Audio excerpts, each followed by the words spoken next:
దగ్గర నుంచి హవాలా అని ఏదైతే చెప్తున్నారో వీళ్ళకి ఏంటంటే ఈడీలో ఉన్నటువంటి వాళ్ళతో మంచి కాంటాక్ట్స్ ఉన్నాయి. గతంలో కూడా ఈడీ సిబిఐ విచారణ జరిగినప్పుడు జగన్ కేసుల్లో డీటెయిల్డ్గా రిపోర్ట్ వీళ్ళు రాసేవాళ్ళు కదా.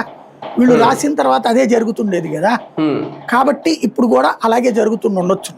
ఏంటని అంటే ఇక్కడ మనుషులు ఉంటారు అందులో. ఇక్కడ వచ్చే డౌట్ ఏంటంటే సార్, ఈడీ గనక నిజంగా నిర్ధారిస్తే ఈ ఆస్తులు అలాగే వచ్చినాయి, రేపు పొద్దున్న ఇవన్నీ అటాచ్ చేస్తారా? వాళ్ళు దీని ద్వారా సంపాదించుకున్న, ఇంకో రకంగా సంపాదించుకున్న ఆస్తులు ఇవే అంటే సునీల్ కుమార్ ఆస్తులన్నీ అటాచ్ అవుతాయా?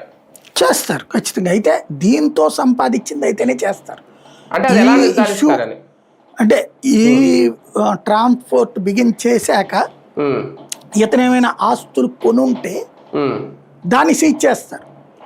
అప్పుడు అతను ఇందులో నుంచి కాదు, నాకు ఇదిగో సో వ్యాపారం నుంచి సంపాదన వచ్చిందని చూపెడతాడు కూడా. బేసిక్గా చూపెట్టినప్పుడు దాన్ని యాక్సెప్ట్ చేయకుండా వీళ్ళు కేసు పెట్టేస్తారు. పెట్టాక మళ్ళీ ఎడ్యుకేటింగ్ అథారిటీకి వెళ్ళి దాన్ని విడిపించుకుంటారు. ఇది సహజంగా జరిగే పరిణామం. కానీ ఒకటిసారి ఈ కేసులో అంటే సునీల్ అరెస్ట్ అనేది చాలా సైలెంట్ గా జరిగిపోయింది. అది పెద్దగా ఓకే, మధ్యలో అదే టైంలో వేరే వేరే ఇష్యూస్ రావడం, పవన్ కళ్యాణ్ గారితో ఇంకోటి రావడం వల్ల ఇది పెద్దగా ప్రజలు ఎవరు పట్టించుకోలేదు. ఈ కేసులో ఇలా సైలెంట్ అరెస్టులు జరగబోతున్నాయా?